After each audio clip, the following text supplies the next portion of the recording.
ورنہ تو شاید سارا دن ہی ٹی وی دیکھتی رہتی۔ میں جب تک تیار ہو کر ناشتے کی میز پر پہنچا، ابا میرا ناشتہ کرنے کو بےتاب ہو رہے تھے۔ السلام علیکم۔ میرا انداز بہت محتاط تھا، بلکہ میں احتیاطاً ابا سے دور والی کرسی پر بیٹھا کہ کہیں ایک آدھ جھانپڑ ہی نہ پڑ جائے۔ جواباً غصے میں نہ ہی تو عذرائے لاڈ و پیار بھی رسید کر سکتے تھے۔ وعلیکم السلام۔ اوئے تمہاری گھڑی ٹائم نہیں بتاتی؟ وہ گرجنا شروع ہوئے اور میں منمنایا، نہیں ابا جی، خود دیکھنا پڑتا ہے۔ وہ لال پیلے ہونے لگے۔ لطیفے سناتا ہے باپ کو الو کا پٹھا۔ اوفو خالو جان، میں نے کتنی بار کہا ہے خالی پیٹ غصہ نہ کیا کریں، پہلے تگڑا سا ناشتہ کر لیں۔ یہ دیکھیں میں نے آپ کے لیے اسپیشل حلوہ پوری اور چنوں کا ناشتہ تیار کیا ہے۔ وہ بیچ میں ٹپکی، ذرا الفاظ سنیں اس کے پھاپے کٹنی۔ یہ نہیں کہ اکلوتے کزن کو عذرائے ہمدردی ابا کی ڈانٹ سے بچائے، الٹا انہیں کھا پی کر اطمینان سے میری بے عزتی پر اکسایا جا رہا تھا۔ میں پانی کے گھونٹ کے ساتھ ساتھ غصے کے گھونٹ بھی بھر گیا۔ اماں، میری پیاری اماں، تم نہ رہیں تو میرا غصہ دیکھنے والا بھی کوئی نہ رہا۔ میرا دل بھر آنے لگا، مگر جلد ہی گرما گرم حلوہ پوری اور چنوں کی خوشبو نے سب کچھ بھول کر ناشتے پہ ٹوٹ پڑنے پر مجبور کر دیا۔ ہم دونوں باپ بیٹے نے تو ڈٹ کے ناشتہ کیا، مگر وہ محض حلوے اور چنوں کی ذرا سی مقدار کے ساتھ ایک پوری چکھنے کے بعد چائے کا مگ لیے اٹھ گئی۔ جی ہاں، وہی موٹا سیٹھ جو میٹرک تک کھانے سے فائٹنگ کیا کرتا تھا، بی اے تک ڈائٹنگ کر کر کے ایشوریا جیسا فگر بنا چکا تھا۔ ہے نا حیرت کی بات؟ خیر مٹی ڈالو، جب سے ایشوریا کی شادی ہوئی ہے میں اس کی طرف دیکھنا بھی پسند نہیں کرتا۔ اس موٹے سیٹھ کو کون دیکھے؟ ساتھ والوں کی لڑکی اس سے ٹیوشن پڑھنے آ گئی تو وہ اسے اپنے کمرے میں لے گئی۔ اس کے جانے کے بعد ابا نے اطمینان سے سگریٹ سلگایا تو مجھے ان کی بہادری پر ہنسی آئی۔ اس کی موجودگی میں ابا کی اتنی ہمت کہاں تھی، سگریٹ کے سپیلنگ بھی سنا دیتے۔ پھر اس نحوست بھری 7 کا الارم بجا۔ اور بھئی تم نے کیا سوچا ہے پھر؟ سگریٹ کا لمبا کش لگانے کے بعد دھوئیں کو بے فکری سے اڑاتے ہوئے وہ میری طرف متوجہ ہوئے تو میں نے اخبار اٹھاتے ہوئے بے توجہی سے پوچھا، کس بارے میں؟ شادی کے بارے میں۔ کس کی شادی ابا؟ میری حیرت واجب تھی، اتنا اچانک ٹاپک؟ میری، وہ طنزیہ بولے اور میں گہرے صدمے میں گر گیا۔ ابھی تو میری اماں کی قبر کی مٹی بھی خشک نہیں ہوئی اور آپ؟ میں فوراً جذباتی ہونے لگا۔ اوئے بے غیرتا، میں تیری شادی کی بات کر رہا ہوں۔ وہ اپنے مخصوص انداز میں مجھے جھاڑتے ہوئے بولے تو میری بتیسی نکلتے دیر نہیں لگی۔ اس کے لیے تمہاری اماں کی قبر کی مٹی کا خشک ہونا شرط نہیں ہے نا؟ اف، یہ ابا کے طنز! میں کھسیا گیا۔ کبھی کبھی تو مجھے لگتا ہے ابا نے یقیناً طنز بات میں ماسٹرز کر رکھا ہے، بلکہ ٹاپ کیا ہوگا۔ اماں کی بھانجی کی طرح تب بھی تو دونوں کی گاڑی چھنتی تھی، تو میں کون سا لڑکی پسند کیے بیٹھا ہوں؟ میں نے منہ پھلاتے ہوئے اخبار جھٹک کر سیدھا کیا تو وہ اطمینان سے بولے، مگر میں تو پسند کر چکا ہوں۔ میں نے چونک کر اخبار پر سے منہ ہٹایا اور پھر ان کے تاثرات دیکھ کر جلدی سے بولا، اچھا میرے لیے؟ ہاں، انہوں نے اطمینان سے کہتے ہوئے مجھے خاصا بے اطمینان کر دیا تھا۔ مگر ابا جی، شادی تو میری ہونی ہے۔ میں نے احتجاج ریکارڈ کرانا چاہا۔ تو یہ کہ لڑکی بھی میری پسند کی ہونی چاہیے۔ اوئے تو فکر نہ کرو، وہ میں نے پہلے ہی سوچ لیا تھا، لڑکی تیری ہی پسند کی ہے۔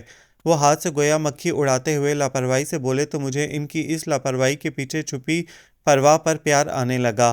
تو گویا ابا جانتے ہیں کہ میں ان کی بھتیجی میں انٹرسٹڈ ہوں۔ گل، میری پیاری گل! میرا روم روم خوشی سے جھوم اٹھا۔ میں چاہتا ہوں کہ یہ گھر ہمیشہ یوں ہی خوشیوں سے بھرا، صاف ستھرا اور جگمگاتا ہوا رہے۔ ابا بولے تو میں نے مذاقاً کہا، اس کی فکر آپ مت کریں، یہاں کی صفائی ستھرائی کا ذمہ تو ہمیشہ کے لیے اماں کی بھانجی نے لے رکھا ہے۔ ابا جی خوش ہو اٹھے، خدا تمہارا بھلا کرے، بیٹا ہو تو ایسا۔ بنا کہے کیسے باپ کے دل کی خواہش سمجھ گیا۔ خوش بخت سے بہتر لڑکی تمہیں پوری دنیا میں کہیں نہیں ملے گی۔ لو جی، کیا ہی 9/11 کے دھماکے ہوئے ہوں گے، میں تو آنکھیں پھاڑے ابا جی کو دیکھتا ہی رہ گیا۔ آپ اتنی دیر سے خوش بخت کی نادیدہ خوبیاں بیان کر رہے تھے۔ میں صدمے سے چور لہجے میں بولا، بھئی دیکھو نا، تم دونوں ایک دوسرے کو اتنی اچھی طرح سمجھتے ہو، تو بجائے اس کہ اسے رخصت کر کے ایک نئے اور اجنبی ماحول میں بھیجوں یا تمہارے لیے ایک انجان لڑکی کو بیوی بنا کر گھر میں لاؤں، میں نے سوچا کہ یہ تمہارا سلسلہ جیسے چل رہا ہے ویسے ہی چلتا رہے۔ ابا جی کو اپنی تیز نظری کی خوشی تھی، ایسے میں وہ بھلا مجھ بیچارے کے تاثرات کیا دیکھتے جس کی دنیا لٹی جا رہی تھی۔ میں نے اپنا غصہ دکھانے اور ابا جی کو متوجہ کرنے کے لیے اخبار میز پر پٹخا تو وہ چونک کر میری طرف دیکھنے لگے۔ یہ سب آپ کی غلط فہمی ہے ابا جی، میں کھنکھار کر گلا صاف کرنے کے بعد سنجیدگی سے بولا تھا، ساتھ ہی ابا جی کی صاف ستھری پیشانی پر بل پڑنے لگے۔ آپ کو کس نے کہا کہ ہم دونوں ایک دوسرے کو سمجھتے ہیں، یا یہ کہ میں اسے اس لحاظ سے پسند کرتا ہوں؟ ابا کی نرمی مجھے نڈر پن دکھانے پر آمادہ کر رہی تھی۔ اس ساری بکواس سے تمہارا کیا مطلب ہے؟ انہوں نے اپنے انداز میں پوچھا تو مجھے تھوڑی ہی ہمت مجتمع کرنا پڑی۔ ابا جی یہ شادی نہیں ہو سکتی۔ کیوں؟ ان کا رعب دفعتاً لوٹنے لگا۔ ہم دونوں بالکل مختلف ہیں ابا جی، وہ مشرق تو میں مغرب، اور سب سے بڑھ کر یہ کہ میں نے کبھی اس کے متعلق ایسا سوچا ہی نہیں۔ میں نے بھی اپنی طرف سے گل مکا دی، مگر ابا جی نے جو مکہ جواباً میز کی سطح پر مارا اس نے مجھے بھی اچھلنے پر مجبور کر دیا۔ تو سوچو صاحبزادے، کیونکہ یہ شادی ہو کر رہے گی، انہوں نے بے حد پرجلال اور قطعیت بھرے لہجے میں کہتے گویا فیصلہ سنا ڈالا۔ اور بس وہ دن تھا اور آج کا دن میرے اور ابا جی کے درمیان ٹھن گئی۔ وہ ایک بہترین لڑکی ہے، چراغ لے کر بھی ڈھونڈو گے تو ایسی بیوی نہیں ملے گی۔ ابا جی یہ تو اس نے وظیفے کر رکھے تھے شاید، اب اگر بندے میں ذرا ہمت ہو تو پوچھے کہ میرا کیا دماغ خراب ہے کہ چراغ لے کے بھی ایسی ہی ڈھونڈوں؟ اس سے ہزار اچھی پڑی ہیں دنیا میں۔ اسی لیے تو میں نے اپنی بات پر زور دیتے ہوئے پینترا بدلا، اسی لیے تو کہتا ہوں ابا جی، اس بہترین لڑکی کو مجھ جیسے نالائق اور بقول آپ کے بدنظم شخص کے پلے مت باندھیں۔ اس کے لیے تو اسی جیسا لائق فائق اور بہترین آدمی ہونا چاہیے تاکہ وہ ساری عمر آپ کو دعائیں دیتی رہے، مگر میں یہ چاہتا ہوں کہ وہ تمہیں ہی جھاڑ پونچھ اور ٹھونگ بجا کے اپنے لائق اور بہترین بنا کر ساری عمر میری دعائیں لیتی رہے۔ اف ابا جی کا یہ اطمینان بلکہ چالاکیاں، میرا جی چاہا کہ بال نوچنے لگوں اپنے۔ ابا جی پلیز آپ مجھے سمجھنے کی کوشش کریں، بیٹا جی پلیز آپ سمجھنے کی کوشش کریں کہ وہ ایک یتیم لڑکی ہے، دوسرے یہ کہ اس کی خالہ یعنی عبیدہ کے مرنے کے بعد اس کی ساری ذمہ داری ہم پر آ چکی ہے۔ میں اس کا خالو سہی، تم خالہ زاد بھائی سہی، مگر شریعت کی روح سے اس کے لیے قطعی نامحرم ہیں۔ ایسے میں ایک شرعی رشتہ اگر با احسن طریقے سے طے ہو سکتا ہے تو تمہیں کیا اعتراض؟ وہ بہت تحمل سے سارا مسئلہ بیان کر رہے تھے۔ اوفو آپ کن چکروں میں پڑ رہے ہیں؟ 6 ماہ پہلے تک تو یہ مسئلہ نہیں تھا، تب تمہاری اماں ہمارے ساتھ تھی، مگر اب دنیا بھی مشورے دینے لگی ہے۔ وہ سنجیدہ تھے اور بات تو واقعی سچ تھی، مگر میرا دل، اور سب سے بڑھ کر گل رخ میری چچا زاد، میرا دل ڈوبنے لگا خوش بخت کو سوچ کر۔ آپ بے فکر رہیں ابا جی، میں فوری طور پر اس کے لیے ایک زبردست سے رشتے کا بندوبست کرتا ہوں۔ میں نے ان کا دھیان اپنی طرف سے ہٹانا چاہا، تم اس کے ابا بننے کی کوشش مت کرو، بس جو میں نے کہہ دیا ہے اس کے متعلق سوچو اور مجھے نکاح کی تاریخ بتاؤ۔ ابا جی اس قدر کڑکدار لہجے میں بولے کہ میں احتجاج کے سارے الفاظ بھول کر محض قربانی کے بکرے کی مانند انہیں دیکھتا رہ گیا۔ میری تو زندگی ہی ڈسٹرب ہو کر رہ گئی۔ ابا جی کے الٹیمیٹم نے دن کا چین اور راتوں کی نیندیں برباد کر دیں۔ گل رخ کہیں دور ہی جاتی محسوس ہوئی تو میں نے گھبرا کر اپنے دوستوں کی منتیں کر کے 2-4 بہترین رشتے خوش بخت کے لیے اپنے گھر بھجوائے، بلکہ منگوائے کہ شاید ابا جی کا دل للچا جائے، مگر نہ جی، اماں یوں ہی تو اتنی جلدی رخصت نہیں ہو گئی نا، ہر رشتے پر ایک ہی نہ۔ ابا جی کی ہٹ درمی دیکھ کر میں غصے سے بھرا خوش بخت کے سر جا پہنچا۔ وہ تکیے سے ٹیک لگا کر بیٹھی کسی کتاب میں محو تھی، میرے یوں فوں فاں کر کے پہنچنے پر چونکی۔ پتہ ہے بنا اجازت کسی کے کمرے میں داخل ہونا کس قدر بدتمیزی ہے؟ میں اس وقت تمہارے پاس اخلاقیات کی کلاس لینے نہیں آیا ہوں۔ میں نے دانت کچکچائے۔ اچھا اگر تو اپنی شکل دکھانے آئے تھے تو وہ میں نے دیکھ لی ہے، وہ بے نیازی سے کہتی کتاب پر انگلیاں بجا رہی تھی۔ تمہیں پتہ ہے ابا جی تمہاری شادی کرا رہے ہیں؟ میں نے اسے گھورتے ہوئے اس کی معلومات چیک کرنے کی صحیح کی، مگر ادھر وہی اطمینان تھا۔ تمہیں کاہے کا صدمہ ہو رہا ہے؟ صدمہ یہ ہے کہ پھانسی کے اس پھندے میں وہ میری گردن فٹ کر رہے ہیں۔ میں نے اخلاقیات کو بالائے طاق رکھتے ہوئے غصے سے کہا، تو لہجہ بھر چپ رہنے کے بعد وہ اسی پرسکون انداز میں بولی، مجھے دیکھو کتنی خاموشی سے سولی چڑھ رہی ہوں، میرا دل خوش ہوا تھا۔ یعنی تم بھی اس رشتے سے خوش نہیں ہو؟ وہ رخ موڑ کر کتاب تکیے کے نیچے رکھنے لگی۔ نہ، تو پھر تم ابا جی سے سامنے بغاوت کیوں نہیں کرتی؟ میں فوراً ہی اس کا سب سے بڑا ہمدرد بن گیا۔ نہیں، اس نے فی الفور جواب دیا، میں خالو جان کی ایسی کوئی نافرمانی نہیں کر سکتی، ان کے بہت احسان ہے مجھ پر، اور ان کے احسان کا بدلہ اسی طرح دے رہی ہو تم، ان کے اکلوتے بیٹے سے بدلہ لے کر۔ میں نے اسے گھورا، قربانی دے رہی ہوں مسٹر، سمجھے جیسے کبھی شیشہ نہیں دیکھا جناب نے، وہ جتانے والے انداز میں کہتی۔ آخر میں بڑبڑائی تو میں بدک اٹھا، میں یعنی کہ آذر رحمان، جس کو اپنی وجاہت بکلم خود پر بے پناہ ناز تھا، اسے یہ موٹا سیٹ کچھ سمجھتا ہی نہ تھا۔ میں بھی کہاں تمہاری شکل دیکھنا چاہتا ہوں، مگر یہ بات ابا جی کو کون سمجھائے؟ تو تم بھی میری زندگی میں آذر نہیں آزار بن کے آ رہے ہو۔ وہ چوکی نہیں تھی۔ دیکھو ابا جی کے سامنے انکار تم ہی کو کرنا ہوگا، بہت پچھتاؤ گی مجھ سے شادی کر کے۔ میں نے اسے دھمکایا، مجھے بھی اس شادی سے صاف انکار ہے، مگر سوری، میں خالو جان کے سامنے مر کے بھی یہ الفاظ نہیں کہہ سکتی۔ انکار تم ہی کو کرنا ہوگا، ورنہ میں تمہارے ساتھ جہنم میں ہی گزارا کر لوں گی۔ اس نے صفا چڑھ جواب دے ڈالا، میرا آخری حربہ، تمہیں پتہ ہے نا میرا اور گل رخ کا چکر چل رہا ہے، وہ سب تم جانو اور خالو جان، میں نے اپنے متعلق تمام فیصلوں کا اختیار انہی کو دے رکھا ہے۔ وہ کہیں گے تو آنکھیں بند کر کے اندھے کنویں میں بھی چھلانگ لگا دوں گی۔ وہ آہ بھر کے بولی تو دفعتاً مجھے دھیان آیا اور پھر غصہ۔ میرے ساتھ شادی کو وہ کیا کیا نام دے رہی تھی، جہنم اور اندھا کنواں۔ میں تو جیسے تمہارے فراق میں مرا جا رہا ہوں۔ میرا بس چلے تو میں پوسٹرز لگوا دوں سارے شہر میں کہ یہ شادی نہیں ہو سکتی۔ کاش اتنی ہمت دکھا ہی دو تو میری جان بھی چھوٹے۔ اس نے گہری سانس بھر کے مجھے اور کلسایا۔ میں تو پہلے ہی غصے میں بھرا اس کے پاس گیا تھا اور جل بھن کے رہ گیا۔ یعنی وہ ابا جی کی نظروں میں میرا امیج خراب کر سکتی تھی، مگر خود ستی ساوتری ہی بنی رہنا چاہتی تھی۔ پھاپے کٹنی، اگر ایسا ہو گیا نا تو بہت پچھتاؤ گی۔ میں تمہاری زندگی اجیرن کر دوں گا۔ میں اس کا اطمینان بھی اڑانا چاہتا تھا، وہ تو اس خبر کو سنتے ہی اجیرن ہو چکی۔ اب تو بس اپنی سزا کا انتظار ہے۔ حد درجہ معصومیت۔ میرا پارا آخری درجے پر پہنچ گیا تو میں نے وہاں سے لوٹ آنا ہی مناسب سمجھا۔ جب گل رخ کو خبر پہنچی تو مجھ پر اور بھی مشکل وقت آ گیا۔ آئس کریم کا پیالہ ختم کرتے ہی اس کی آنکھوں سے ٹپ ٹپ آنسو گرنا شروع ہو گئے۔ کیا ہوا ہے گل، اور منگوا دیتا ہوں۔ میں بھکلایا تو اس نے مسکارا، کاجل اور پتہ نہیں کیا کچھ لگا کر قاتل بنائی آنکھوں سے مجھے گھور کے دیکھا۔ تمہارا کیا خیال ہے میں آئس کریم کے لیے رو رہی ہوں؟ لو جی، عجیب ہوتی ہیں یہ لڑکیاں بھی۔ ابا جی کی یہ شادی ہو کر رہے گی والی ضد تو میں نے اسے رات فون پر ہی بتا دی تھی۔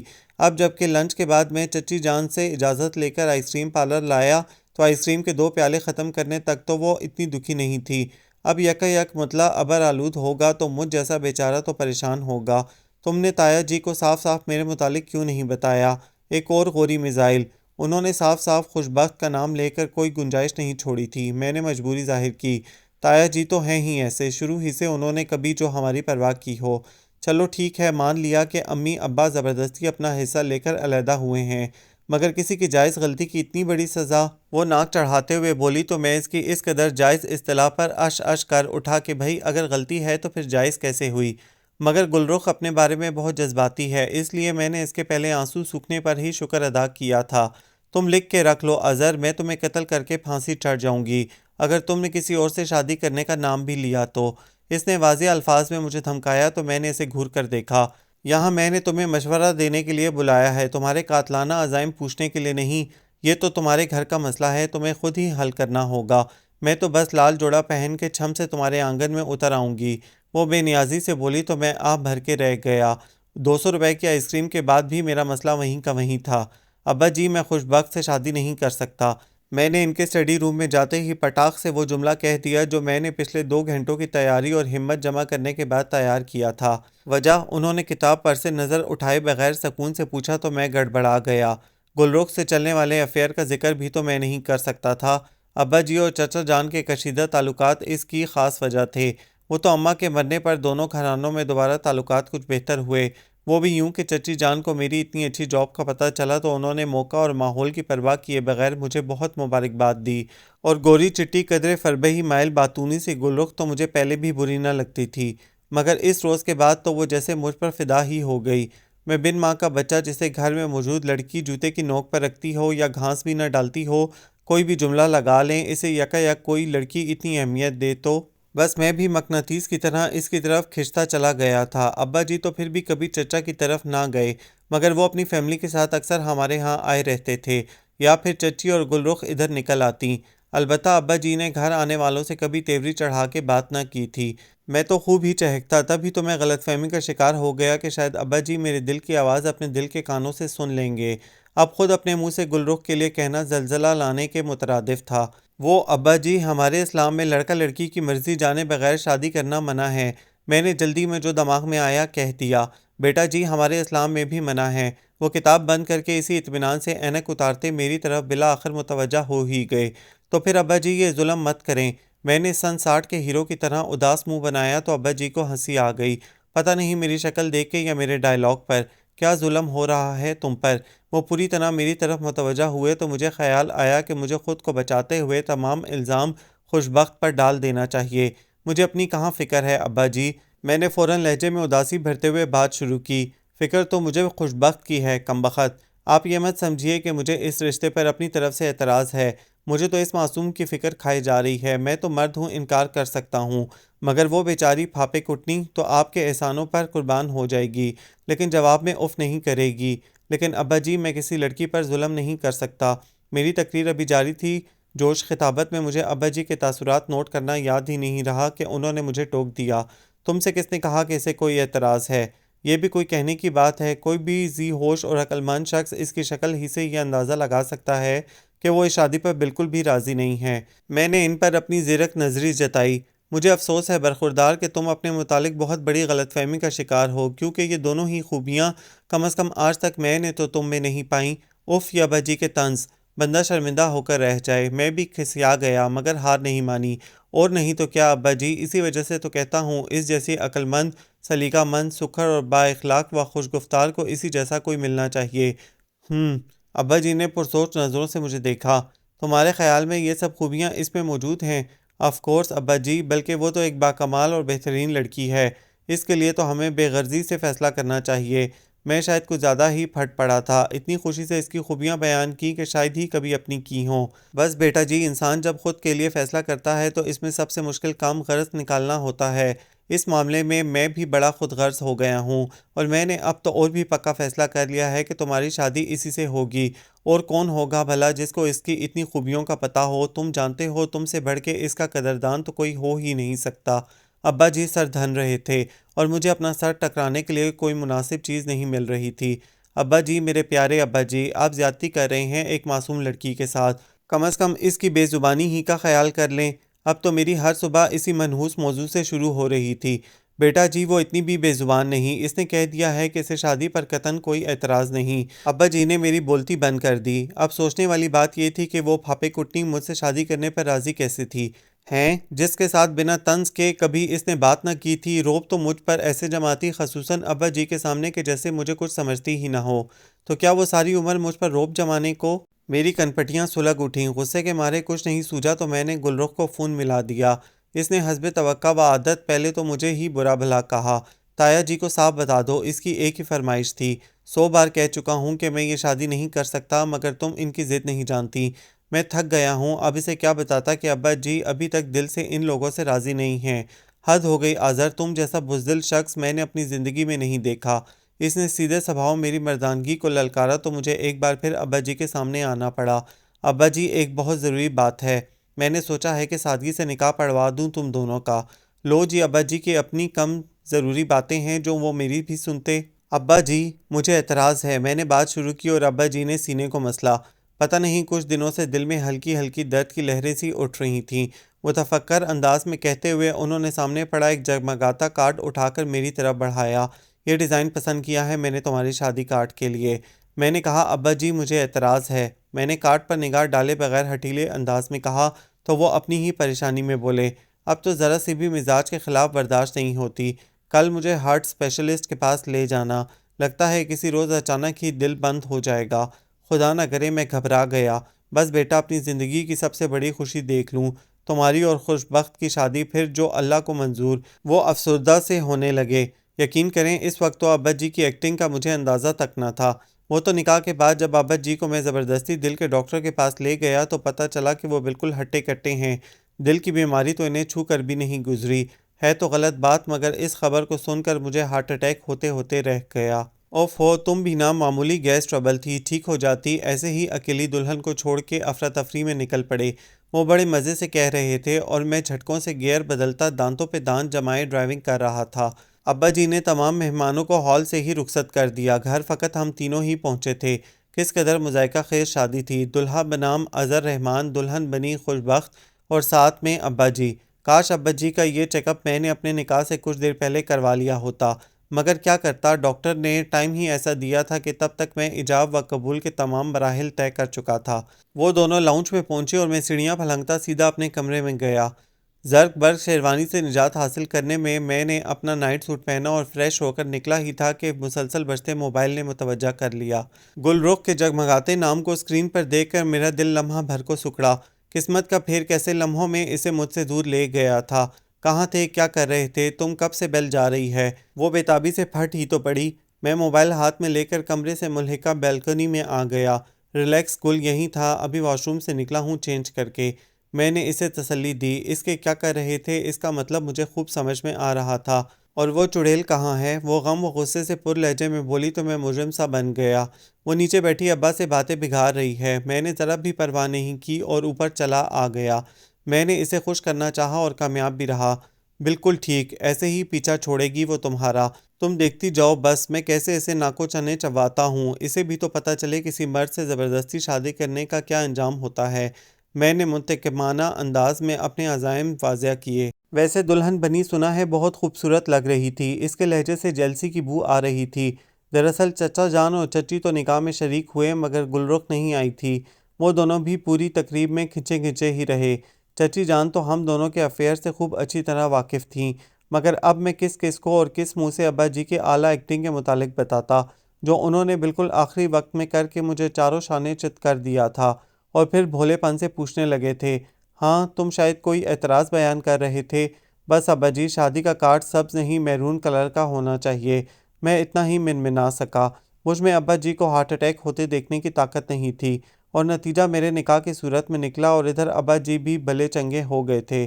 میری تو زندگی یکا یک امتحان بن گئی تھی، اور اب گل کا تفتیشی انداز۔ تم سے زیادہ خوبصورت تو نہیں لگ سکتی وہ، اور ویسے بھی تم نے دیکھا ہی ہے سانپ کتنے خوبصورت دکھائی دیتے ہیں، مگر پکڑنے پر صرف ڈنک ہی مارتے ہیں۔ میں نے اس کی تعریف اور فلسفہ ایک ساتھ جھاڑا تو وہ معنی خیز انداز میں بولی، تو پھر ذرا خیال کرنا کہیں ڈنک کھانے کا شوق ہی نہ پال بیٹھو دل میں۔ تم نہیں تو کوئی نہیں گل، دیکھنا ابا جی بھی پچھتائیں گے، اور وہ بھی جو ان کا دل مٹھی میں کرنے کی نہ جانے کیوں کوشش کر رہی ہے۔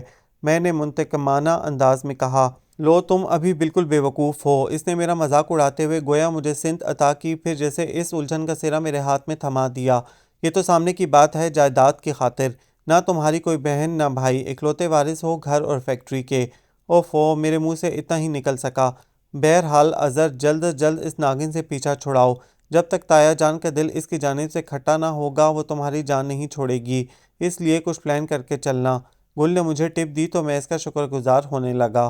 پھر اس خوبصورت چاندنی رات میں گل سے خوب باتیں بگاڑنے کے بعد کمرے میں آیا تو وہ مجھے اچھی طرح سمجھا چکی تھی کہ اگر خوش بخت کمرے میں آ چکی ہوئی تو مجھے کس طرح اس کے پیروں تلے زمین نکالنی ہے۔ کمرے میں لائٹ آف اور فقط نائٹ بلب آن تھا۔ میں نے آنکھیں پھاڑ کے ادھر ادھر سے تلاش کرنے کی کوشش کی۔ دوستوں کے پرزور اصرار اور لعنت ملامت پر بھی مصری تو میں نے لگوائی نہ تھی، اور اب بیڈ بھی خالی پڑا تھا۔ یہ کدھر گئی؟ میں پریشان ہوا۔ کمرے کی آف لائٹ اور سامنے سنگل صوفے پر لشکارے مرتا پڑا سر سرتار لہنگا۔ وہ آئی تو تھی اندر۔ لو جی، ابھی تو مجھے گل کے کہے کے مطابق خوش بخت کی انسلٹ کرنی تھی، اور اگر وہ سجی سمری میرے بیڈ پر بیٹھی ہوتی، مگر ادھر تو پہلے ہی کوئی پلاننگ ہو چکی تھی۔ میں گہری سانس بھرتا بستر پر گر گیا، اور ابھی ٹھیک سے سانس لے بھی نہ پایا تھا کہ واش روم کا دروازہ کھٹاک سے کھل گیا۔ فطری طور پر میں چونک کر اس طرف متوجہ ہوا، اور غیر فطری طور پر میرا منہ کھلے کا کھلا رہ گیا۔ وہ سانس جو بھی ٹھیک سے لی نہ گئی تھی سینے ہی میں اٹکنے لگی۔ نائٹ بلب کی سبز روشنی میں نہایت ماڈرن سے نائٹ سوٹ میں ملبوس یوں بے دھڑک واش روم سے نکل کر اپنے سلکی بالوں کو دونوں ہاتھوں سے سمیٹتی آئینے کی طرف بڑھی جیسے میری کتنے سال پرانی بیوی ہو، اور یوں اسی طرح میرے سامنے گھومنے پھرنے کی عادی ہو۔ بالوں کی پونی میں قید کر کے اس نے ہاتھوں پر کوئی لوشن لگایا اور میری طرف پلٹی۔ میری سانسیں جھٹکا کھا کر رہ گئیں۔ بھلا میں ایک جوان مرد اور زندگی میں پہلی بار ہوش و حواس میں ایسی سچویشن کا مقابلہ۔ میں نے سوچا خواہ مخواہ روایتی دلہنوں کی طرح سج سنور کے تمہارے بیڈ پر بیٹھنے کا کیا فائدہ، جبکہ تمہیں نہ میرے سنگار سے دلچسپی اور نہ مجھ سے۔ اس لیے تمہیں کوف سے بچانے کے لیے میں نے چینج کر لیا، اور ہاں تم بے فکر رہو، میں تمہارے بیڈ پر بھی آدھے والا حق نہیں جماؤں گی۔ میں نے اپنا بستر نیچے لگا لیا ہے۔ وہ ایک تکیہ اٹھا کے نیچے بیڈ کے ساتھ ہی بچھائے گئے بستر پر رکھتے ہوئے بڑے آرام اور بے تکلفی سے کہہ رہی تھی، اور میں جیسے خلا میں سفر کر رہا تھا، یہ ایسے میرے سامنے آیا کرے گی، اور میں وہ شب بخیر کہتی اپنے زمینی بستر پر دراز ہو گئی، اور میں اس آفاقی مذاق پر کنگ تھا۔ ذرا جو اسے مجھ سے شرم آتی ہو۔ میرے دھیان کے سارے دھاگے اب اس کی ایک ایک جنبش سے بندھ گئے تھے۔ پھر تو وہ شاید سو بھی گئی تھی، اور میں تمام غصہ اور نفرت بھرے ڈائلاگ دل میں لیے پڑے کا پڑا رہ گیا۔ اب آپ سے کیا پردہ، قسم لے لیں جو ساری رات نیند آئی ہو۔ رہ رہ کے خوش بخت پر غصہ آتا رہا۔ اس قدر بےہودہ اور بے شرم لڑکی تھی کہ اتنی بے تکلفی سے کسی مرد چاہے شور ہی ہو کے کمرے میں سوئی اس کا ضبط آزما رہی تھی۔ گل، کہاں ہو تم گل؟ میں نے 150ویں کروٹ بدلتے ہوئے گل کو یاد کرنے کی کوشش کی، مگر چھم سے ذہن میں خوش بخت کا ہوش ربا سراپا آ گیا۔ میں خود پر نفرین بھیجتا سونے کی کوشش کرنے لگا۔ صبح کے قریب کہیں میری آنکھ لگی تو پھر کسی کے جگانے پر ہی کھلی۔ وہ ایک عجیب سا احساس تھا جو پہلے میرے بالوں میں سرسراتا رہا، پھر وہ ٹھنڈا سا لمس میرے رخسار پر آن ٹھہرا۔ میں نے نیند سے بوجھل آنکھوں کو بمشکل کھول کر کچھ سمجھنے کی کوشش کی۔ اٹھ جائیں، خالو جان ناشتے کے لیے انتظار کر رہے ہیں۔ مجھے یوں لگا میرا رخسار تھپ تھپاتی وہ جیسے پچھلے 6 سالوں سے مجھے ایسے ہی جگاتی آ رہی ہو۔ میں ایک ٹک اسے دیکھے گیا۔ فیروزی رنگ کے کپڑوں میں وہ میک اپ سے پاک چہرہ لیے مجھ پر جھکی دمک رہی تھی۔ کیا ہوا، کوئی خواب دیکھ رہے ہیں؟ معصومیت سے پوچھا اور سیدھی ہو گئی۔ شانوں سے نیچے آتے سیاہ بالوں کو ابھی اس نے قید نہ کیا تھا۔ یا اللہ، میں چکرا سا گیا۔ وہ بدل گئی تھی یا میں ہی کچھ سمجھ نہیں پا رہا تھا۔ غربۂ کشتن روز اول والا محاورہ تو میں نے آزمانا تھا، مگر لگتا تھا اس نے بھی کسی سے اچھی خاصی پٹی پڑھ لی تھی۔ وہ آئینے کے سامنے جا کھڑی ہوئی، دوپٹے سے بے نیاز متناسب سراپا، ہاف سلیوز میں سے چھلکتی باہیں اٹھائے وہ بالوں میں حسب عادت پونی ڈال رہی تھی، اور میں ہونگ سا اس کے بے تکلفیاں دیکھ رہا تھا۔ اٹھ جائیں، پہلے ہی 11 بج چکے ہیں۔ مجھے تو نہیں، البتہ آپ کو ڈانٹ ضرور پڑے گی۔ ناشتہ تیار کر آئی ہوں میں۔ وہ فارغ ہو کر دوپٹہ شانے پر ڈالتی میری طرف پلٹی تو میں حواس میں آتے ہوئے بھنایا، تمہاری تو دلی خواہش پوری ہو جائے گی مجھے ڈانٹ پڑتے دیکھ کر، اور میرا خیال کرنے کی کوئی ضرورت نہیں، اور یہ مجھے جگانے کی فضول حرکت کیوں کی تم نے؟ میں نے مصمم ارادہ کر لیا تھا کہ اس سے ہارنا تو قطعی نہیں، ورنہ یہ تو مجھے چٹکیوں میں اڑا دے گی۔ دیکھیں، میرا جو فرض ہے وہ میں ضرور ادا کروں گی، آپ کے اعمال آپ کے ساتھ۔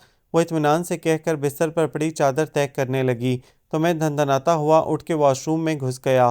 نہانے کے دوران بھی مجھے یہی خیال آتا رہا کہ وہ کوئی سازش تیار کر چکی تھی مجھے پھانسنے کے لیے، مگر میں صرف اور صرف گل رخ کا ہوں۔ میں نے قطعیت سے خود کو باور کرایا تھا۔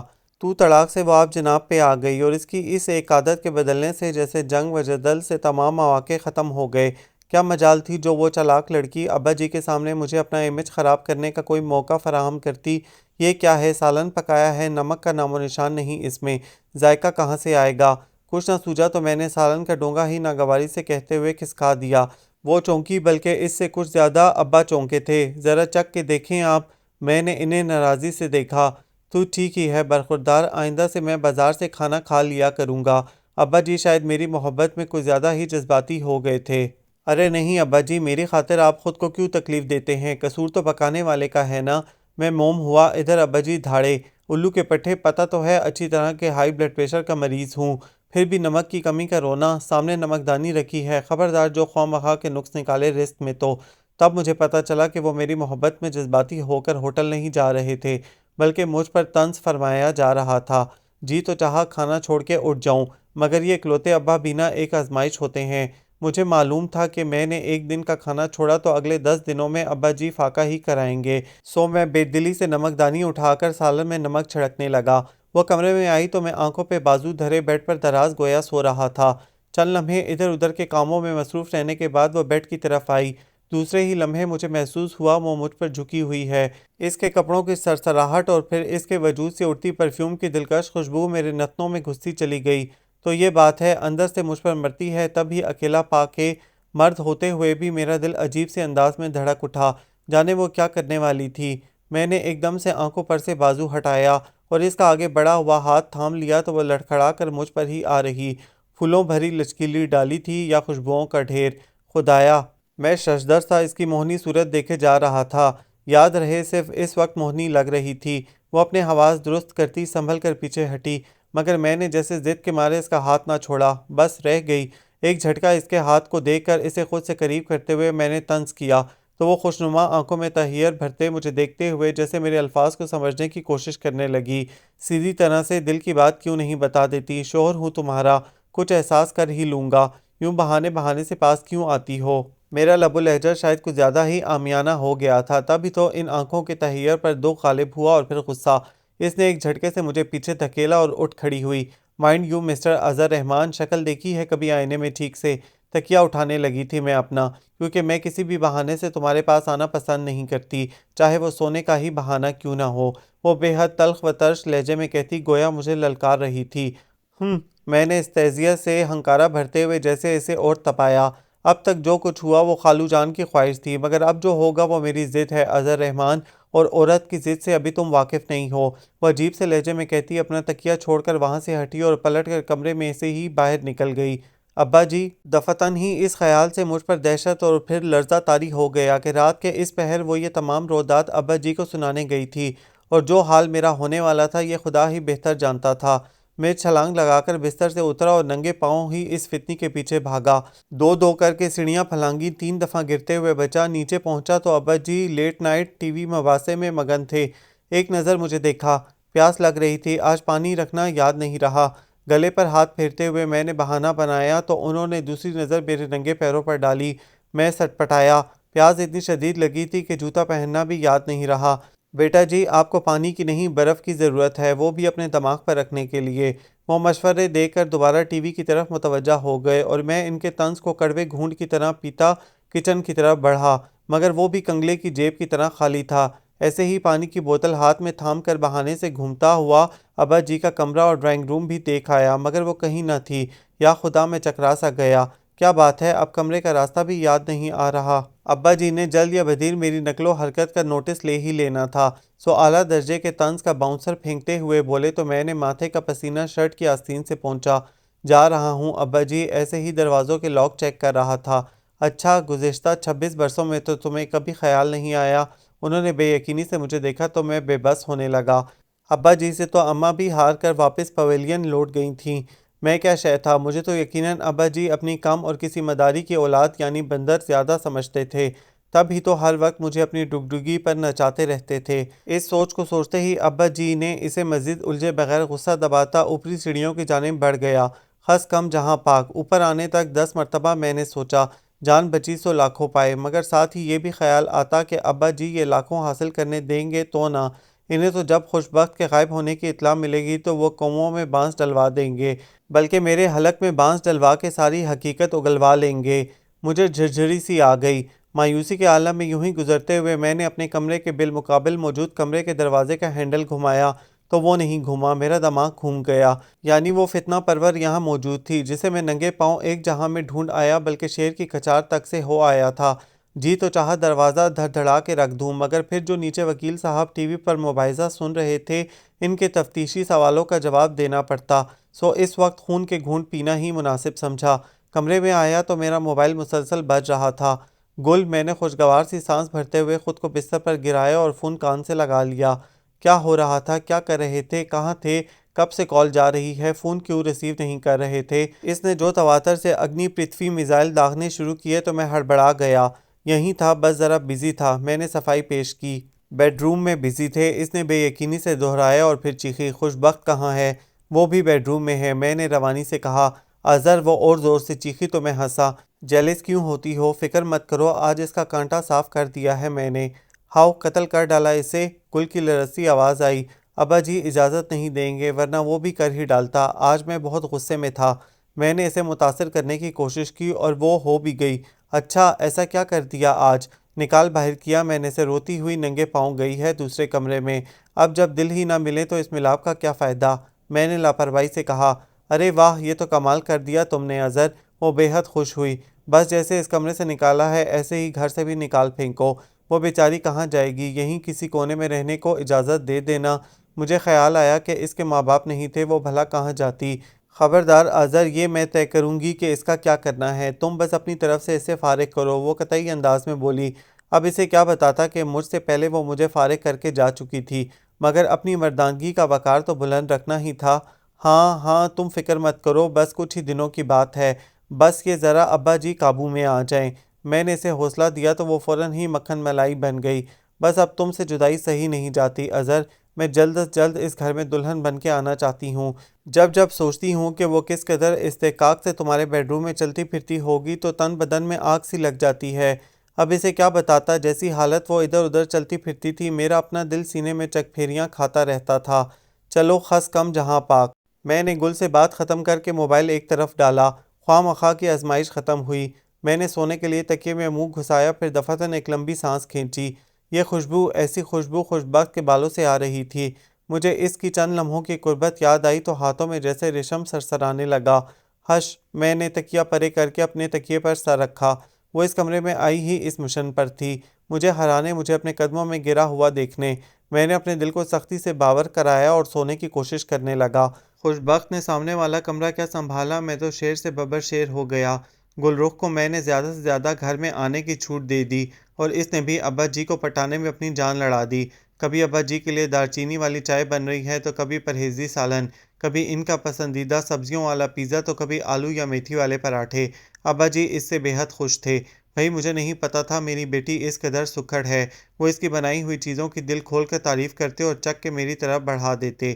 اب خدا گواہ ہے کہ وہ پھیکے سیٹے کھانے ابا کو تو پسند آتے ہوں، مگر میرے تو حلق میں چشندر بن کے اٹک جاتے تھے۔ پھر ابا جی تو خوش بخت کے پکائے کھانے سے انصاف کرتے اور گل کی کوکنگ میرے حصے آتی۔ اس کا دل رکھنے کو مجھے دل پہ کتنا جبر کرنا پڑتا تھا یہ خدا ہی جانتا تھا۔ مجھے راہداری میں تنہا پاتے ہی وہ میرے قریب چلی گئی۔ اظہر جلدی کچھ کرو نا، کالی سیاہ ہو جاؤں گی میں کچن کی ڈیوٹی دے دے کر۔ وہ رونے کو تھی۔ چلو اسی بہانے کچھ پکانا سیکھ جاؤ گی۔ میں نے پچکارا تو وہ رونا بھول کے غرائی۔ تمہارا کیا خیال ہے مجھے کھانا بنانا نہیں آتا؟ بنا تو لیتی ہو مگر اسے پکانا ایک آرٹ ہے۔ میں تو کہتا ہوں کہ خوش بخت کی ریسیپیز چوری کر لو، ابھی وقت ہے۔ پتہ ہے میں بھی اچھا کھانے کا شوقین ہوں۔ فکر مت کرو، تمہیں پریشانی تھی نا کہ خوش بخت کہاں جائے گی بیچاری، تو اسے ہم اپنے کچن میں کھانا پکانے کی نوکری دے دیں گے۔ وہ ٹھٹھا لگا کے ہنسی۔ مجھ سے تو اس کا ہر تعلق ہر رابطہ ختم ہوا، مگر یہ معاملہ کیسے ختم ہوگا یہ سمجھ میں نہیں آ رہا تھا۔ میں کئی دنوں سے الجھا ہوا تھا۔ خوش بخت نے ابا جی سے بھی کچھ نہ کہا تھا۔ وہی روٹین ورک، اسی طرح گھر کی دیکھ بھال، ابا جی کے نخرے اٹھانا۔ البتہ مجھے اس نے دودھ میں سے مکھی کی طرح باہر نکال دیا تھا۔ کبھی جو میری اس کی کانٹے دار لڑائی ہوتی تھی وہ ختم ہوئی تو گھر میں ایک خاموشی چھا گئی۔ گل رخ کی آمد بھی اس خاموشی کو توڑ نہ پائی تھی۔ اوفو تمہیں ہر بات سمجھانا پڑتی ہے بیوقوف، گل بگڑی، اور پھر آگے ہو کے مجھے سمجھانے لگی کہ خوش بخت سے نجات کا بہترین طریقہ کیا ہے۔ میرے کپڑوں اور الماری کا ستیہ ناس ہو رہا تھا۔ کمرے میں ہر طرف دھول اڑ رہی تھی، مگر کوئی پوچھنے بلکہ پہنچنے والا نہ تھا۔ خوش بخت کیا ادھر سے گئی، میرے کمرے کی خوش بختی ہی ساتھ لے گئی۔ گل رخ سے دوبارہ صفائی کروائی مگر الرجی کی وجہ سے چیخیں مارتی نکل بھاگی، اور یہ کپڑے طے کرنا سمیٹنا تو بزرگوں کا کام ہے، میں نہیں کر سکتی۔ لو جی، یعنی اب ابا جی سے کراؤں الماری ٹھیک؟ اور جب بات حد سے بڑی اور میری برداشت سے باہر ہونے لگی تو شرم و حیا پر ٹھٹائی غالب آ گئی۔ میں بازو سے پکڑ کر گھسیٹتا ہوا خوش بخت کو کمرے میں لے آیا۔ یہ کیا بدتمیزی ہے، وہ غصے سے چیخی۔ میں دروازہ لاک کر کے اطمینان سے پلٹا تو وہ ٹھٹکی اور بے یقینی سے مجھے دیکھا۔ حالات چاہے کچھ بھی ہوں، کیسے بھی ہوں، یہ ایک تلخ حقیقت ہے کہ تم میری بیوی ہو۔ میں بولتے ہوئے اس کی طرف بڑھا اور وہ الٹے قدموں پیچھے کی طرف۔ اور میں تمہارا شوہر، اس کمرے پر تمہارا بھی اتنا حق ہے جتنا کہ میرا۔ یہ الماری، یہ ڈریسنگ ٹیبل، یہ بیڈ شیٹ، یہ کارپٹ، یہ سب تمہارا بھی ہے۔ وہ پیچھے ہٹتے ہٹتے الماری سے جا لگی۔ جانے کیا سمجھ رہی تھی کہ اس کی رنگت بدلتی جا رہی تھی۔ مجھے ہاتھ بھی مت لگانا، اس کی پیشانی عرق آلود تھی۔ میں نے ذرا سی بات کی اور تم کمرہ چھوڑ گئیں، مگر ابھی اس کمرے پر سے تمہارا حق نہیں ختم ہوا، اور نہ ہی مجھ پر سے۔ میں اس کے بالکل سامنے تھا اور وہ میرے بے حد قریب۔ میری ہی مت ماری گئی تھی شاید، وہ تو کوئی ساحرہ تھی، بنا منتر پھونکے ہی قابو میں کیے لیتی تھی۔ میں بھی لفظ بھولنے لگا۔ خدا گواہ ہے کہ وہ مجھے کبھی بھی اس لحاظ سے اچھی نہ لگی تھی، مگر مجھے اب یہ سمجھ میں نہیں آتا تھا کہ صرف اسی کو یوں قریب پا کے مجھے کچھ کچھ کیوں ہونے لگتا تھا۔ ابھی صبح ہی تو گل رخ مجھ سے اتنا ہی نزدیک کھڑی تھی۔ اپنی حد میں رہو اظہر، اس کی آواز میں ہلکی سی لرزش تھی۔ وہی تو تمہیں بتا رہا ہوں، میں اس کی حالت سے محظوظ تو کیا ہوتا، مسلسل خود کو اس کے سحر سے نکالنے کے چکر میں تھا۔ تمہیں میرا وجود گوارا نہیں تھا، اسی لیے میں چلی گئی یہاں سے۔ خالو جان سے میں کہہ دوں گی یہ شادی نہیں رہ سکتی۔ پھر بھی جب تک تم ان سے یہ سب نہیں کہتی، جو کہ تمہیں بہت پہلے کہنا چاہیے تھا، یہ سب تمہارا ہے۔ تو اس نے خفیف سی پلکیں اٹھا کے مجھے دیکھا۔ یا خدا، اتنے رنگ تھے ان آنکھوں میں، جی چاہا ان پلکوں کو چوم لوں، مگر پھر میں اپنی خواہش پر شرزر رہ گیا۔ کتنا کمینہ ہو گیا تھا میں۔ چپڑی، اور وہ بھی دو دو، یعنی ایک طرف تو گل رخ اور اب خوش بخت بھی۔ لاہول پڑھتے ہوئے میں نے دانستہ بلکہ بمشکل ہلکا سا کہکہا لگایا، تو یہ محترمہ خوشی صاحبہ کہ جب تک آپ کا یہ حق قائم ہے، یہ الماری آپ کو سیٹ کرنی ہے، بیڈ شیٹ تبدیل کرنی ہے، سارا پھیلاوا سمیٹنا ہے اور ڈسٹنگ بھی کرنی ہے۔ اس کے تاثرات بدلنے لگے۔ کیا مطلب؟ بیوی ہونا اتنا آسان نہیں ہوتا، میں نے اسے جتایا۔ محبوبہ ہونا اس سے بھی زیادہ مشکل ہوتا ہے۔ ذرا یہ سب گل رخ سے کراؤ تاکہ اسے بھی مستقبل کی بیوی ہونے کی پریکٹس ہو۔ وہ دفعتاً اپنے مخصوص طنزیہ لہجے میں بولی اور وہاں سے ہٹنے لگی، مگر میں نے اس کا ہاتھ جھٹک کر اسے پیچھے کیا اور خود دروازے کی طرف بڑھا۔ وہ وہیں کھڑی ناسمجھی کے عالم میں مجھے دیکھ رہی تھی۔ اب یہ دروازہ تب ہی کھلے گا جب یہ کمرہ شیشے کی طرح چمک رہا ہوگا، میں نے کہا، اور اس کے دروازے کی طرف لپکتے ہی دروازہ بند کر کے باہر سے لاک کر دیا۔ ہیو اے گڈ ٹائم، اونچی آواز میں کہتا، چابی اچھال کے کیچ کرتا ہنستا ہوا میں نیچے اتر آیا۔ شام تک کمرہ آئینے کی طرح چمک رہا تھا۔ گلرخ گھر جا چکی تھی۔ میں ابا جی کے کمرے کی طرف بڑھا مگر اس سے پہلے میں نے احتیاطاً خود پر چاروں کل اور آیت الکرسی پڑھ کر پھونک لی تھی۔ میں کھنکارا، لا حول ولا، وہ کتاب بند کر کے ناگواری سے گویا ہوئے۔ پورا گھر پڑا ہے، یہ واہیات حرکت کہیں اور نہیں ہو سکتی؟ وہ ابا جی، آپ کو متوجہ کرنے کے لیے میں گڑبڑایا۔ ہاں جی، بڑا اچھا طریقہ نکالا ہے باپ کو متوجہ کرنے کا۔ ہوں۔ انہوں نے طنز کا جوتا بھگو کر مارتے ہوئے آخر میں کھنکار کے میری نقل اتاری۔ لو جی، اب میں جو تیاری کر کے آیا تھا اس پر تو ابا جی نے پہلے ہی روپ کی اینٹ رکھ دی تھی۔ میرا حوصلہ ٹوٹنے لگا۔ ابا جی، آپ سے بہت ضروری بات کرنی ہے مجھے۔ اچھا جی، پھر وہی طنزیہ انداز۔ مجھے شک ہوا یا تو ابا جی پچھلے جنم میں میری بیوی رہ چکے تھے یا رکیب روسیا۔ ابا جی، خوشبخت سے میری شادی سراسر آپ کی خواہش تھی۔ میں نے آپ سے کہا بھی تھا کہ ہم دونوں کے مزاج خیالات کچھ بھی میل نہیں کھاتا، مگر آپ نے توجہ نہیں دی، اور آپ کی اسی ضد اور یہ شادی ہو کر رہے گی کے نعرے کی وجہ سے آج میرا گھر ٹوٹ رہا ہے ابا جی۔ میں نے بے حد جذباتیت بھری اداکاری کے جوہر دکھائے۔ ابا جی کے چہرے پر پہلے حیرت اور پھر غصہ چمکا۔ اس میں بھی تمہارا ہی قصور ہوگا الو کے پٹھے، تم ہی راضی نہیں تھے۔ بس ٹھیک ہے، آپ تو ہیں ہی اس کے، میں ہی بیوقوف ہوں جو آپ کو اپنا سمجھ کے اپنا دکھ سنانے آ گیا ہوں۔ میں ناراضی سے گویا ہوا، تب کہیں جا کے وہ مدھم پڑے۔ تم کہنا کیا چاہتے ہو؟ خوشبخت دل سے اس شادی پر راضی نہیں تھی، اس کی عقل مندی کا تو میں شروع سے معترف ہوں۔ انہوں نے سر دھنا۔ ابا جی، میں بیچارگی کی تصویر بن گیا۔ اچھا آگے بولو۔ وہ مجھے پسند نہیں کرتی۔ تو پھر داد دو اس کے حوصلے کی۔ ان کی زبان پھر پھسلی۔ وہ صاف لفظوں میں کہہ رہی ہے کہ یہ شادی نہیں رہ سکتی۔ میں نے اپنی کہانی جاری رکھی۔ تم بتاؤ برخوردار، تم کیا کہتے ہو؟ انہوں نے بغور مجھے جانچا۔ میں اب کیا کہوں گا، مگر مسئلہ تو اس کا ہے، میرا کمرہ چھوڑ کے وہ سامنے والے کمرے میں شفٹ ہو گئی ہے۔ میرا خیال ہے ابا جی، میرا خیال ہے کہ وہ کیا خیال ہے تمہارا، ذرا میں بھی تو سنوں۔ ابا جی کی بڑک میرے تمام خیالات کو بھگ سے اڑانے لگی، تو میں نے لپک جھپک کر جلدی سے ایک خیال کو ہی تھام لیا۔ وہ کسی اور کو پسند کرتی ہے اظہر۔ ابا جی کی آواز میں ناگواری تھی۔ وہ جو لڑکی اس سے پڑھنے آتی ہے اس کا ماموں آرمی میں میجر ہے شاید۔ میں نے پوری کہانی بیان بھی نہ کی تھی کہ ابا جی کے ہاتھ میں موجود کتاب اڑتی ہوئی آ کر میرے شانے سے ٹکرائی۔ میں لڑکھڑا کے پیچھے ہٹا۔ فضول بکواس کرتے ہو۔ وہ کسی اور کو پسند کرتی ہے یا تم اپنی پسند پر اس کی پسند کا پردہ ڈال رہے ہو؟ ابا جی، میں میرے حواس ابا جی کے غصے کو دیکھ کر منمنانے لگے۔ میں مت کرو اظہر، بے غیرتی کی انتہا ہے۔ اپنی پاک دامن بیوی پر اس طرح کے الزام لگاتے شرم نہ آئی تمہیں؟ کیا میں نہیں دیکھ رہا اس گھر میں کیا تماشا چل رہا ہے؟ اگر چپ ہوں تو اس کی دی ہوئی قسموں کی وجہ سے، وگرنہ ابھی تک سیدھا کر دیا ہوتا تمہیں میں نے۔ غضب خدا کا، ہیرے جیسی لڑکی اس نکھٹو نالائق کے پلے باندھ دی میں نے۔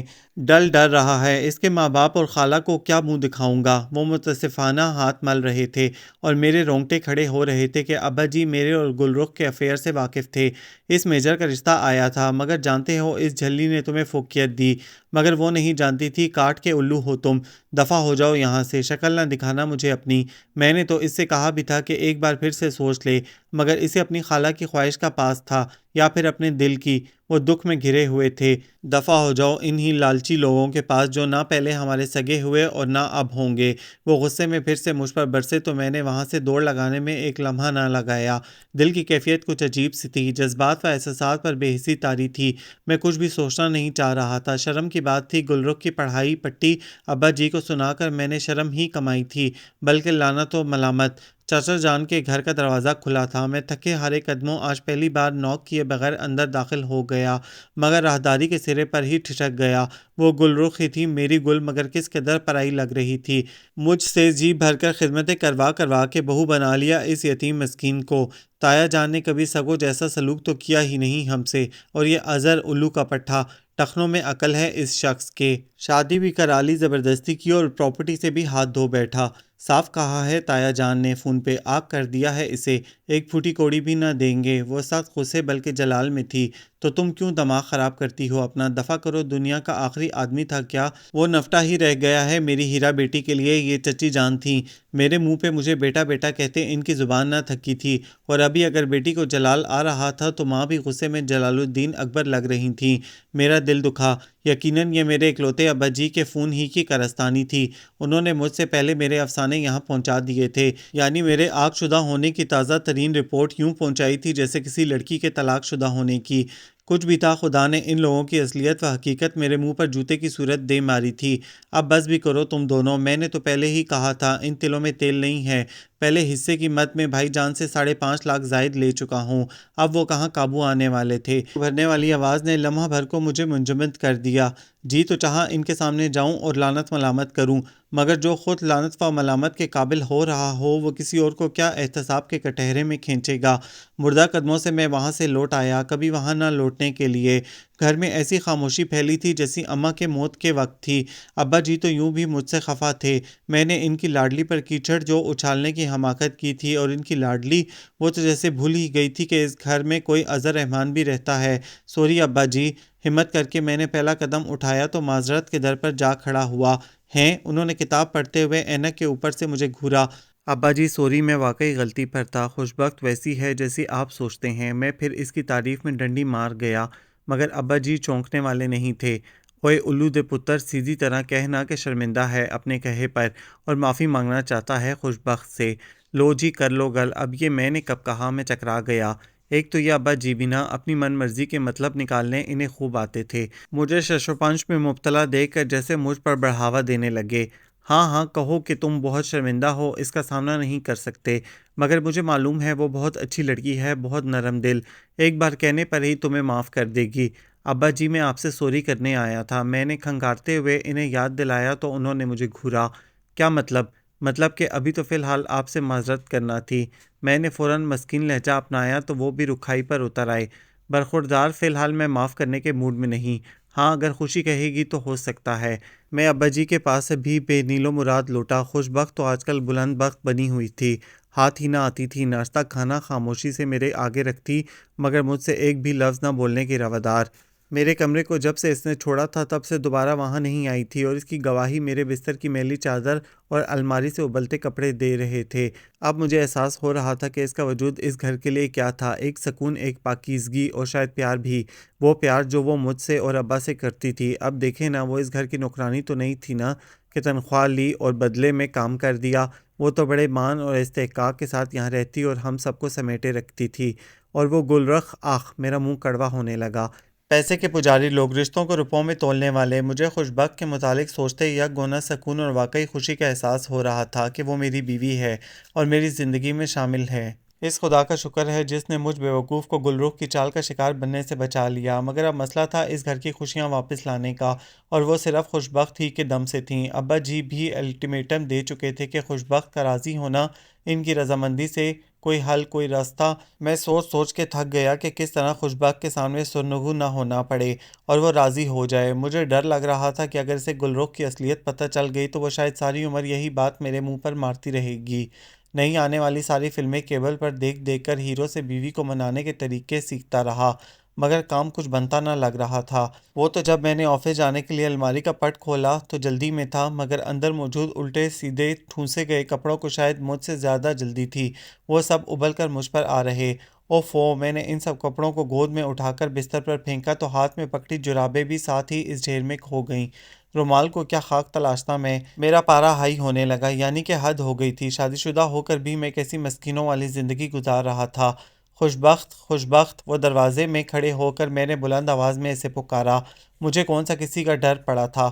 کیا ہے؟ سیڑھیوں کے کونے پر اس کی خفا خفا سی شکل نظر آئی۔ اوپر آؤ ذرا، میں کچن دیکھ رہی ہوں، اس نے رکھائی سے کہا۔ اوپر آؤ، یہاں بھی تمہارے دیکھنے کو بہت کچھ پڑا ہے۔ میں نے غصے کو تھپکتے ہوئے طنزاً کہا تو وہ لہجہ بھر کچھ سوچنے کے بعد سیڑھیاں چڑھ آئی۔ اندر آؤ، میں کمرے میں گھسا، وہ دہلیز پہ رکی۔ یہیں بتا دیں جو بتانا ہے۔ ایک تو آفس سے دیر ہو رہی تھی، اوپر سے اس کے نخرے۔ میں پلٹا اور اسے کلائی سے تھام کے تقریباً کھینچتا ہوا اندر لے آیا۔ آذر، وہ خفا ہوئی، اتنے نخرے کیوں دکھا رہی ہو؟ رومانس کرنے نہیں لایا ہوں میں تمہیں، کمرے کا حال دیکھو ذرا۔ اب چاہے ناراض ہو مگر ہو تو میری بیوی نہ، ٹھیک کرو اس کی حالت۔ اس سے بڑھ کر میں نے روب جمایا تو وہ پوری آنکھیں کھول کے مجھے دیکھ کے رہ گئی۔ کیا بات ہے، سمجھ میں نہیں آیا؟ فرینچ میں بات کر رہا ہوں میں۔ اس کی خاموشی نے مجھے شوہرانہ روب جمانے کا حوصلہ بخشا۔ تب اس نے تقریباً ایک جھٹکے سے اپنی کلائی چھڑائی اور دانت پیستے ہوئے بولی، بیوی ہوں، نوکرانی نہیں، جو ہر بری بھلی کے بعد بھی منہ اٹھا کے کام پہ چلی آؤں گی۔ او ہو، واہ! مجھے اس کے تیکھے انداز نے مزہ دیا۔ میرے یوں چٹخارا بھرنے پر وہ اور غصے میں آئی۔ میرا اس نوکری کا کوئی موڈ نہیں ہے، سمجھے؟ غصے کے عالم میں وہ تو تڑاق پر اتر آئی۔ یعنی اب مجھے محتاط ہو جانا چاہیے تھا، مجھے چٹکیوں میں اڑانے والی پہلے والی خوش بخت لوٹ رہی تھی۔ یہ تمہارا فرض بنتا ہے، میں نے مزے سے کہا۔ میرے ساتھ حقوق و فرائض کی بات مت کرنا، وہ پھنکاری۔ اب جیسی فضول باتیں میں اس سے کر چکا تھا، اگر وہ میرا شوہر ہوتی تو اس رات ایک تھپڑ تو مجھے ضروری مار چکی ہوتی۔ یہ سب یعنی دانت پیسنا، تل ملانا اور پھنکارنا وغیرہ تو اس کا اب شرعی حق ہو گیا تھا۔ دیکھو، میں نے مصالحانہ انداز اپنانے کی کوشش کی، مگر اس نے میری مصالحت پر رولا پھیرتے ہوئے میری بات کاٹی۔ دیکھ رہی ہوں میں اتنے ماہ سے پتہ نہیں کیا سوچ کے شادی کر لی تم سے۔ اس کی بات پر میں فطری طور پر تل ملایا۔ کیوں، تمہارے نزدیک میرے اندر کوئی خوبی نہیں؟ اس نے اپنی فارم میں آتے ہوئے تنزن مجھے سر سے پاؤں تک دیکھا اور اسی انداز میں بولی، جواب محفوظ ہے۔ اف، میرا حوصلہ تو یوں بھی کمال کا نہ تھا، فوراً مٹھیاں بھینچ لیں۔ اور تم کیا سمجھتی ہو، تم میں بڑی اعلیٰ عرفہ خوبیاں پائی جاتی ہیں؟ اور میں نے سر کے بل کھڑے ہو کے ہاں کی تھی۔ اگر تم ایسا سمجھتی ہو تو سراسر ٹھیک سمجھتی ہو۔ آخر میں بے بسی سے کہتا ڈھیلا پڑ گیا تھا تو وہ پھر سے متحیر سی پوری آنکھیں کھولے وہی شوہر کو قابو کرنے کی خوبصورت ادائیں مجھے دیکھنے لگی۔ جی تو نہ جانے کیا کیا چاہا، مگر فی الحال مجھے پتا تھا کہ اس جی کی کوئی بات نہیں ماننا جب تک ہیڈ کوارٹر سے معافی کے آرڈر نہیں مل جاتے۔ جھوٹ مت بولو اظہر، وہ مدھم پڑی تھی۔ میرے افیئر سے کون سی ناواقف تھی وہ؟ بیوقوف ہوں جو جھوٹ بولوں گا۔ میں نے اس کا ہاتھ تھام کر اپنی طرف کھینچا، مگر وہ ٹس سے مس نہ ہوئی۔ اس سے مجھے اندازہ ہوا کہ وہ بھی کافی عقل مند تھی، اور وہ جو تم دھندناتے ہوئے آئے تھے شادی سے انکار کرنے میرے پاس، وہ شاید مارے خوشی کے حواس کام نہیں کر رہے تھے تمہارے۔ وہ استہزیٰ سے کہتی مجھے یاد دلا رہی تھی۔ اب مجھے اللہ پاک کی مصلحت سمجھ نہیں آتی کہ بعض معاملات میں اس نے عورتوں، خاص طور پر بیوی کی یادداشت اتنی اچھی کیوں بنائی ہے، خصوصاً شوہر کی کئی غلط سلط باتیں یاد رکھنے کے لیے۔ وہ تو اس لیے کہ شاید تم اپنے دل کی بات بتا دو، مگر نہ جی، تم نے تو ساری کتابیں پڑھ رکھی ہیں۔ میں نے ایک کہی تو تم نے دو۔ جس طرح تختہ دار پر چڑھنے والے انداز میں تم نے شادی کی تھی، میری مردانہ انا گوارا نہیں کر سکتی تھی۔ میں نے سارا ملبہ اسی پر ڈال دیا۔ بیوقوف نہیں ہوں میں، جانتی ہوں آج کل تمہیں ایک عدد کام والی کی سخت ضرورت ہے۔ اس نے میرے اوندھے سیندھے ہوتے ہوئے کمرے کی طرف اشارہ کیا تو میں نے اس کا دوسرا ہاتھ بھی اپنے ہاتھ میں جکڑ لیا۔ جس طرح کی فضول باتیں تم نے کہی تھی وہ میری زنانہ انا بھی گوارا نہیں کرتی اظہر رحمان۔ اس کی پلکیں بھیگنے لگیں، اور آنسو تو بے بسی کی علامت ہوا کرتے ہیں نہ ہار کی۔ ہے تو بڑی کمینی سی بات، مگر مجھے بڑی خوشی ہوئی۔ وہی تو، میں نے اپنی بات پہ زور دیتے ہوئے اسے خود سے تھوڑا قریب کیا اور معصومیت سے بولا، اب اگر میں یہ سب تم سے کہہ رہا ہوں تو اس لیے نہیں کہ میں کام والی افورڈ نہیں کر سکتا، مگر اتنے کام کی کام والی مجھے کہاں سے ملے گی؟ کیوں، وہ کالی فلاور گوبھی کا پھول کہاں گیا؟ اس نے سیدھے سبھاؤ اب میری زندگی کے سب سے ویک پوائنٹ یعنی گل رخ کی طرف اشارہ کیا۔ مجھے لگا جیسے میری رنگت بدلی ہو، مگر وہ مرد خصوصاً شوہر ہی کیا جو اپنی غلطی مان لے۔ بھائی اگر یہ لڑکیاں مردوں کو دھوکے نہ دیں تو انہیں اپنی نیک خصلت بیویوں کی قدر کیسے معلوم ہو؟ واہ، کیا سونے میں تولنے والی بات کی ہے میں نے۔ اپنی سوچ پر میں خود ہی جھوما، پھر شوخی سے بولا، وہ تو کسی اور کے لنچ یا ڈنر میں کام آئے گی۔ اس کے ساتھ افیئر چلا کے تھک گئے ہو۔ اس نے پہلی اس قربت کا بھی لحاظ نہیں کیا تھا، حالانکہ اس کے وجود سے اڑتی پرفیوم کی دلکش سی خوشبو میرے حواس پر سوار ہو رہی تھی۔ میں نے اسے دھکیل کے الماری سے لگا دیا تو اس نے فی الفور اپنے شانوں پر دھرے میرے ہاتھوں کو جھٹک دیا۔ اصول کی بات ہے، میری شادی سے پہلے والی زندگی پر تمہارا کوئی حق نہیں، اور نہ میری ان باتوں پر تم گرفت کر سکتی ہو۔ میں نے اطمینان سے اپنا اصولی موقف بیان کیا تو وہ چیخی، اندھی بہری نہیں ہوں میں، شادی کی پہلی رات سے لے کر اب تک دیکھتی رہی اور سنتی رہی ہوں سب کچھ۔ تو کیا اب ہاتھ جوڑ کے معافی مانگوں تم سے؟ اب کی بار واقعی مجھے بھی غصہ آ گیا تھا۔ بھائی کیا تھی آخر وہ؟ بس اللہ نے تھوڑی سی شکل ہی اچھی دی تھی، اس پر اتراتی نہیں تھکتی تھی۔ حد ہو گئی، یعنی کہ مانگو گے بھی تو نہیں دوں گی، وہ بھی میرے ہی انداز میں بولی تو میں نے دروازے کی طرف انگلی کا اشارہ کرتے ہوئے دوسرے لفظوں میں سے گیٹ آؤٹ ہو جانے کو کہا، اور وہ کہاں شرمندہ ہونے والوں میں سے تھی۔ بڑے فاتحانہ انداز میں کمرے سے گئی اور میں الماری پر مکہ مار کے رہ گیا۔ یہ الگ بات تھی کہ پھر رات تک ہاتھ سے ٹیسیں اٹھتی رہیں، ذہن کا ابال کم ہونے میں نہیں آ رہا تھا۔ حد ہو گئی، شوہر حضرات بیویوں کی نظر بچا کے تو کیا کھلے عام بھی 3-4 چکر چلائے رکھتے تھے، اور بیویوں کی کیا مجال تھی جو ذرا ٹیڑھی نظر سے دیکھ بھی لیتیں، اور ایک یہ ٹیڑھی کھیر اور ٹیڑھی پسلی جو میرے نصیب میں لکھی گئی تھی۔ ساری رات میں سرد آہیں بھر بھر کے سردی کی شدت میں مزید اضافہ کرتا رہا۔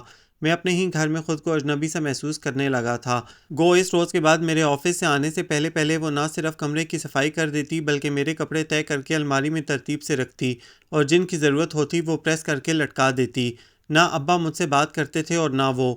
ہاں، ایک دوسرے کے ساتھ وہ خود جملے بازی کرتے، قصے سناتے، اور میں سر جھکائے کھانا کھاتے کوٹتا رہتا۔ ابا جی بھی اللہ معاف کرے بڑے ہی غدار نکلے تھے۔ اماں کے مرنے کے بعد اکلوتے بیٹے کا دکھ نہ بٹایا، بہو کی ناز برداریاں خوب کریں۔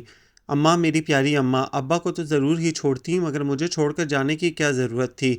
مانا کہ میں نے گل رخ سے افیئر چلا کے غلطی کی تھی، مگر وہی توجہ جو اس نے مجھے دی تھی مجھے گھر سے ملی ہوتی تو پھر میرا پہلا افیئر خوشبختی کے ساتھ ہو جاتا۔ اب یہ تو کوئی عقل مند ہو تو سمجھے۔ دن گزرتے جا رہے تھے مگر سردیوں کی طویل اکیلی راتیں، لیکن اب میں مزید جھکنے کو تیار نہیں تھا۔ جو ہوگا دیکھا جائے گا، کب تک ایسے زندگی گزارے گی؟ میرے پاس تو ابھی 3 چانس اور ہیں، دیکھنا تڑپتی رہے گی۔ میری سوچیں بہت منافقانہ ہو رہی تھیں مگر چین کہیں نہ تھا۔ چلو کہ جشن بہاراں دیکھیں، چلو کہ پھولوں کے ساتھ کھیلیں، چلو کہ خیام کی ربائی کا کوئی مصرع ہی گنگنائیں، کہ اس زمیں پر بجز محبت کوئی بھی جذبہ امر نہیں ہے مگر کسی کو خبر نہیں ہے۔ حیران ہو گئے نا آپ بھی کہ میرا ذوق اتنا اعلیٰ کب سے ہو گیا؟ جی جناب، میں تو پہلے ہی کہتا تھا، گھنی میسنی، اندر ہی اندر مجھ پر مرنے والی اور اوپر سے نخرے دکھانے والی۔ ویلنٹائن ڈے پر سرخ گلابوں کے گلدستے کے ساتھ میرے تکیے کے بالکل پاس رکھے خوبصورت کارڈ پر سجے یہ الفاظ اس کی ہار کا واضح ثبوت ہیں، اور سب سے خوبصورت الفاظ تو بالکل آخر میں لکھے گئے ہیں جو میں نے ابھی آپ سے شیئر نہیں کیے۔ جی ہاں، آپ کی فرمانبردار محبت کرنے والی بیوی خوشبخت۔ میرے دل میں تو محبت کا ایک دریا بلکہ سمندر ٹھاٹھے مارنے لگا۔ میں جمپ لگا کے بستر سے اترا اور فریش ہونے واش روم میں گھس گیا۔ یہ موقع میں کسی صورت کھونا نہیں چاہتا تھا۔ آذر رحمان، تم نے میرے دل کو جس طرح آزار پہنچایا ہے میں کبھی تمہیں معاف نہیں کروں گی۔ تم گل رخ میں انٹرسٹڈ تھے، اس کے باوجود میرے دل کے مکین بنے رہے کہ دل پر تو کسی کا زور نہیں چلتا نا، مگر جو الفاظ تم نے مجھے کہے وہ میں کبھی نہیں بھول سکتی۔ میں نے خود کو بارہا سمجھایا، دل کو بہلایا تھا، ذرا پچھتانے دو صاحب کو اچھی طرح۔ اگر کسی طرح پلٹے ہی ہیں میری طرف تو کوئی آفر تو دیں۔ یہ کیا کلائی پکڑی اور گھسیٹ کے لے گئے؟ یہ سچ ہے کہ ہم سے خستہ تن دکھوں کی دھوپ میں سایہ نہیں بنتے۔ ہماری مسکراہٹ میں ہمیشہ زہر ہوتا ہے، ہمارے لب ہمیشہ طنز کے تیر چلاتے ہیں، مگر ہم اپنے پیاروں کو کبھی جب بے خودی میں کوئی ایسی بات کہتے ہیں کہ وہ افسردہ ہو کر رو پڑیں تو سن لو ہم بھی چین سے سویا نہیں کرتے۔ تمہارا اور صرف تمہارا پشیمان شوہر۔ ڈائننگ پہ ناشتہ لگاتے ہوئے وہاں رکھے سرخ گلابوں کا گلدستہ اور دلکش تحریر سے سجا کارڈ اٹھاتے مجھے پل بھر کو بھی دھیان نہ آیا تھا کہ یہ اظہر کی طرف سے بھی ہو سکتا ہے۔ بھاڑ میں جائے سارا غصہ، سارے بدلے، ساری عمر پڑی یہ لڑائیاں لڑنے کو، بعد میں فرصت سے پوچھوں گی سب۔ میرا دل جھوم اٹھا۔ آج ویلنٹائن ڈے ہے۔ ابا جی کے کمرے سے نکلنے سے پہلے ہی میں اوپر اپنے کمرے کی طرف دوڑی تھی۔ بھائی آج اگر ملنا ہی تھا تو ذرا حلیہ تو ڈھنگ کا ہونا چاہیے نا، کیا سمجھے؟ خدا کسی کو اکلوتی اولاد نہ دے بھائی، بڑا ذلیل و خوار کرتی ہے بندے کو۔ 4 بچے ہوں، بندہ کسی کو کہنے جوگا تو ہو کہ یہ 2 اگر برے ہیں تو 2 اچھے بھی ہیں، مگر میرے پاس تو بس ایک ہی بیوقوف اولاد ہے، اظہر رحمان۔ اپنی طرف سے تو وہ بہت ہوشیار و ذہین بننے کی کوشش کرتا ہے، مگر اسے یہ نہیں معلوم کہ جتنی بھی کوشش کر لے ابا جی تو میں ہی رہوں گا۔ اتنی نیک خصلت لڑکی سے بیاہا مگر اسے بھی ہاتھوں سے گوا رہا تھا، گدھا۔ مگر وہ باپ ہی کیا جو اپنے بچے کی زندگی کے سکھ اور آرام کا خیال نہ کرے۔ دنوں میں پٹری پہ لے آیا ہوں صاحبزادے کو، اب پتہ چلا ہے اسے اچھی بیوی صرف خوشبخت ہی ہو سکتی ہے، گل رخ نہیں۔ مگر پھر خوشبخت بھی اینٹ گئی بھائی، انا تو سب ہی میں ہوتی ہے تھوڑی بہت۔ گھر کا ماحول دیکھ رہے تھے نا آپ بھی، کس قدر ویران اور کبھی مصنوعی کہکہوں سے گونجا۔ پھر کیا ہوا بھائی؟ پھر یہ ہوا کہ ایک ویلنٹائن کا کارڈ بیوی کو ملا اور ایک شوہر کو، ساتھ میں سرخ گلابوں کے گلدستے۔ ہاں ہاں، اور ابھی باہر گاڑی سٹارٹ ہونے کی آواز آ رہی ہے۔ وہ دونوں آج لنچ ہوٹل میں کریں گے، جہاں میں نے توفتاً ان کے لیے 2 سیٹیں ریزرو کروا رکھی تھیں۔ آج ان دونوں کے چہروں پر حقیقی زندگی اور اصل خوشی دیکھ کر میں بے حد خوش اور مطمئن ہوں۔ او ہو، آپ لوگ کبھی تک وہیں اٹکے ہوئے ہیں؟ یعنی مجھے ان کارڈز اور پھولوں کے متعلق کس نے بتایا؟ بھائی کبھی کبھی بچوں کے درمیان بڑوں کو پل بن جانا چاہیے، ایسی چھوٹی موٹی بے ایمانیوں کا بڑا ثواب ملتا ہے۔ بس اب ایک ہی فکر ہے کہ وہ دونوں بیوقوف ایک دوسرے سے پھولوں اور کارڈز کا ذکر نہ کریں۔ بھائی لکھائی سے تو میں پکڑا ہی جاؤں گا نا، کیا سمجھے؟ ان ننھے چیزوں کو سمجھانا تو میرے بائیں ہاتھ کا کھیل تھا، اسی لیے تو میں کہتا تھا جناب کہ یہ شادی ہو کر رہے گی۔ یہ ناول آپ سب کو کیسا لگا؟ کمنٹس میں اپنی رائے ضرور دیں، ہمیں انتظار رہے گا۔ ہمارے چینل کو سبسکرائب کریں، لائک کریں، شیئر کریں۔ بہت جلد ملیں گے ایک اور خوبصورت ناول کے ساتھ۔